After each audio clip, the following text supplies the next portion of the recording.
أعوذ بالله من الشيطان الرجيم. بسم الله الرحمن الرحيم. ألم تر كيف ضرب الله مثلا كلمة طيبة كشجرة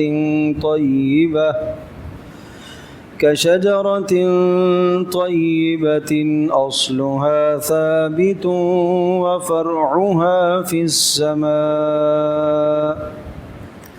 تؤتي أكلها كل حين بإذن ربها ويضرب الله الأمثال للناس لعلهم يتذكرون. ألم تر كيف ضرب الله مثلا كلمة طيبة، کیا آپ نے نہیں دیکھا اللہ تبارک تعالی نے کیسے ایک پاکیزہ کلمے کی مثال بیان فرمائی. کشجرۃ طیبہ، اور اس پاکیزہ کلمے کی مثال ایک پاکیزہ درخت کی طرح ہے. اصلها ثابت وفرعها فی السماء، جس درخت کی جڑیں زمین کی تہ تک ہیں اور اس کی شاخیں آسمانوں میں بلند ہو رہی ہیں. تؤتی اکلها کل حین باذن ربها، اور وہ درخت ہر موسم کے مطابق اللہ کے حکم سے پھل دیتا ہو. وَيَضْرِبُ اللَّهُ الْأَمْثَالَ لِلنَّاسِ، اور اللہ اس طرح سے لوگوں کے لیے مثالیں بیان کرتا ہے. لَعَلَّهُمْ يَتَذَكَّرُونَ، تاکہ لوگ نصیحت حاصل کریں. ان دو آیات مقدسہ میں اللہ تبارک تعالی نے کلمہ طیبہ کی ایک مثال ذکر فرمائی. کلمہ طیبہ سے مراد کلمہ توحید ہے، لا الہ الا اللہ محمد الرسول اللہ.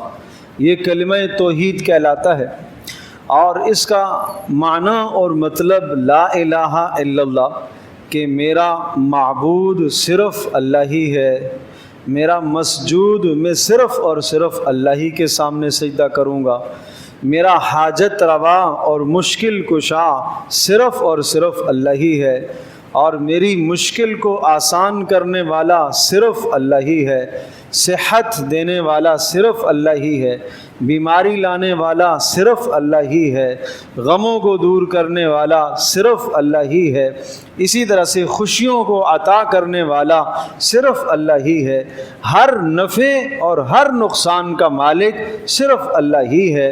اور محمد صلی اللہ تعالی علیہ وسلم میرے راہبر، رہنما، میرے ہادی ہیں.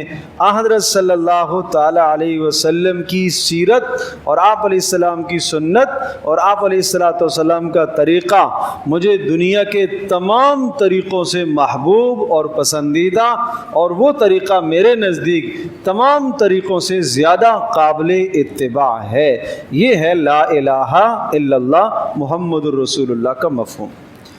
اور یہ یقین اور یہ نظریہ لا الہ الا اللہ کا اور محمد الرسول اللہ کا، ان دونوں جزوں کا جو نظریہ ہے، یہ نظریہ جس قدر آپ کے دل میں، میرے دل میں مستحکم ہوگا، مضبوط ہوگا، اتنے ہی بدن سے اعمال اچھے نکلیں گے. زبان ٹھیک چلے گی، آنکھ صحیح دیکھے گی، ہاتھ صحیح حرکت کریں گے، پیر صحیح حرکت کریں گے، اور جسم کا ایک ایک عضو اس عقیدے کے مطابق صحیح چلے گا. اب مثال سمجھیے. ارشاد فرمایا اس کی مثال ایسے ہے جیسا کہ ایک درخت ہو، اور اس درخت کی جڑیں جتنی نیچے ہوں گی اتنا اوپر سے درخت پھلدار ہوگا، اتنا خوبصورت ہوگا، اتنا پھل پھول والا ہوگا، اور اتنی اس کی شاخیں ہری بھری ہوں گی. لیکن اگر درخت کی جڑیں کمزور ہیں اور درخت کی جڑیں کھوکھلی ہو چکی ہیں، پھل اوپر اچھا نہیں لگتا، پتے اس کے اچھے نہیں لگیں گے. بالکل اگر کسی آدمی کو اعمال میں سستی ہے، نماز میں، روزے میں، صدقے میں، اخلاق اچھے نہیں ہیں، کردار اچھا نہیں ہے، تو اس کا مطلب یہ ہے کہ عقیدہ مضبوط نہیں ہے. توحید اور رسالت پر جو عقیدہ ہے اس میں کمزوری ہے۔ جس قدر عقیدے کے اندر مضبوطی آئے گی اعمال اچھے ہوتے چلے جائیں گے، اور جس قدر عقیدے کے اندر کمزوری ہوگی اعمال خراب ہو جائیں گے۔ اس لیے ارشاد فرمایا اس کلمہ طیبہ کی مثال اس درخت کی سی ہے، اور اس درخت سے مراد کھجور کا درخت ہے کہ جس کی جڑیں نیچے تک گئی ہوئی ہوتی ہیں اور اس کی شاخیں اوپر کو اٹھی ہوئی ہوتی ہیں، اور ہر موسم میں وہ پھل دیتا ہے۔ مطلب یہ ہے جس آدمی کا نظریہ لا الہ الا اللہ محمد الرسول اللہ پر جتنا پختہ ہوگا، جب موسم آئے گا تو یہ پھل دے گا۔ کیا معنی؟ جیسے ہی نماز کا وقت آئے گا سارے کام چھوٹ جائیں گے، نماز کی طرف آ جائے گا۔ جیسے ہی اللہ کا کوئی امر آئے گا فوری اللہ کے امر کی طرف متوجہ ہو جائے گا۔ جیسے ہی اس کے سامنے گناہ آئے گا اور اسے اللہ یاد آ جائے فوری گناہ سے پیچھے آ جائے گا۔ یہ کلمہ طیبہ کا پھل اور ثمرہ ہے، یہ اس کا پھل ہے، انسان کے جسم پر ظاہر ہوتا رہے گا۔ تو اس لیے میرے عزیز دوستو بزرگو، اس پر ہمیں محنت کرنی ہے، اور اس کلمہ طیبہ پر اگر محنت نہ ہو اس کے بغیر کوئی عمل قبول نہیں ہے۔ آپ علیہ الصلوۃ والسلام کے پاس لوگ آتے اور پوچھتے آپ کیا بات کہتے ہیں، آپ کس چیز کی طرف دعوت دیتے ہیں؟ آپ ایک بات کہتے ہیں، میں لا الہ الا اللہ کی طرف دعوت دیتا ہوں۔ اب صرف اتنی سی بات پر ابو جہل اور بڑے بڑے سردار آپ علیہ السلام کے پاس بیٹھے ہوئے، اور چچا ابو طالب کا وصال ہونے لگا، اور سب نے چچا ابو طالب سے کہا کہ اپنے بھتیجے کو سمجھا کے جاؤ، اس نے ہمارا جینا مشکل کر دیا ہے اور ہمارے حالات کو تباہ اور برباد کر دیا ہے، ہمارے درمیان میں اختلافات پیدا ہو گئے، یہ کیا دین لے کے آیا ہے، ہم اس کو نہیں مانتے، اس کو سمجھاؤ کہ یہ کچھ نرمی کرے۔ رسول اکرم صلی اللہ تعالی علیہ وسلم کی طرف چچا ابو طالب نے دیکھا، کہا بھتیجے کچھ خیال کر لو، کچھ نرمی کر لو۔ تو رسول اکرم صلی اللہ علیہ وسلم نے ارشاد فرمایا چچا جان میں صرف ایک بات ان سے کہتا ہوں، اگر اس ایک بات کو یہ مان لیں تو سارا عرب اور عجم ان کا غلام بن جائے گا۔ ابو جہل نے کہا ایک نہیں 10 کہو ہم ماننے کو تیار ہیں۔ آپ نے فرمایا صرف ایک ہے، لا الہ الا اللہ کہہ دو تم کامیاب ہو جاؤ۔ ایک دم سے بھرم ہوا، غصے میں آ گیا، اجعل الآلہۃ الہا واحدا، سب معبودوں کو اس نے ایک کر دیا۔ ہمارا نظریہ آج بھی، ہم بتوں کو نہیں پوچھتے، ہم درختوں کو نہیں پوچھتے، لیکن ہم کہتے ہیں میری بگڑی بنے گی کہاں سے؟ پیسے سے۔ کہاں سے کام حل ہوگا؟ اقتدار سے۔ کہاں سے مجھے شفا ملے گی؟ ڈاکٹر سے۔ کہاں سے میرا مسئلہ حل ہوگا؟ وہاں سے۔ یہ سب بت ہیں، یہ ہماری توحید کمزور ہے، اللہ کی ذات پر بھروسہ نہیں ہے۔ ڈاکٹر کے پاس جاؤ، پہلے اللہ کی طرف رجوع کرو، شفا میرا مجھے اللہ دے گا، اس لیے یہ دوا لے رہا ہوں کہ پیارے پیغمبر صلی اللہ علیہ وسلم کی سنت ہے، اس لیے دوا لے رہا ہوں۔ یہاں تک مجھے کھانے سے بھوک نہیں مٹے گی، بھوک میرا اللہ مٹائے گا، اس لیے کھا رہا ہوں کہ اللہ کا حکم ہے، اس لیے پانی پی رہا ہوں کہ اللہ کا حکم ہے، اس لیے پانی پی رہا ہوں کہ پیارے پیغمبر صلی اللہ علیہ وسلم کی سنت ہے۔ اس طرح سے توحید مکمل ہوگی جا کے۔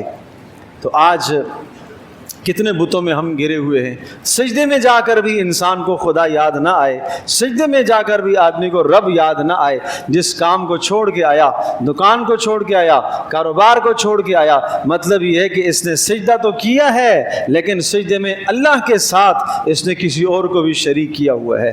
سجدہ وہ تھا جو خالص اللہ کے لیے ہونا چاہیے تھا، رکوع وہ تھا جو خالص اللہ کے لیے ہونا چاہیے تھا، نماز وہ تھی جو خالص اللہ کے لیے ہونی چاہیے تھی، نماز میں اس نے اللہ کے ساتھ غیر کو شریک کیا ہوا ہے۔ یہ کیسی نماز ہے، یہ کیسی عبادات ہیں ہماری؟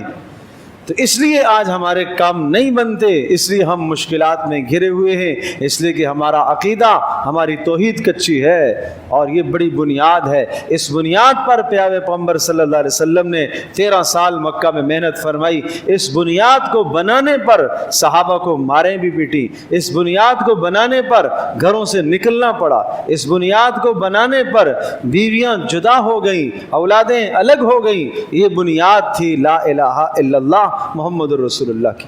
تو اس لیے اس بنیاد پر ہمیں محنت کرنی چاہیے، ہمیں بھی سوچنا، ہمیں کل اللہ کے سامنے جواب دہ ہونا ہے۔ آخری بات، من کان یرجو لقاء ربہ فلیعمل عملا صالحا ولا یشرک بعبادت ربہ احدا۔ جس شخص کا یہ یقین ہو اور اس کا ایمان ہو کہ کل قیامت کے دن اسے اللہ کے سامنے پیش ہونا ہے، خالص عمل لے کر اللہ کے سامنے آئے، کھوٹ والا عمل نہیں، کھوٹی نماز نہیں، کھوٹ والی تلاوت نہیں، کھوٹ والا صدقہ نہیں کہ فلاں بھی خوش ہو جائے، فلاں بھی خوش ہو جائے، فلاں کہے یہ بڑا آدمی ہے، فلاں کہے اس کی عبادت بڑی اچھی ہے، فلاں کہے یہ بڑا سخی آدمی ہے خرچ کرنے والا، یہ عمل میں کھوٹ ہو گیا۔ اللہ پاک ایسے عمل کو قبول نہیں کرے گا۔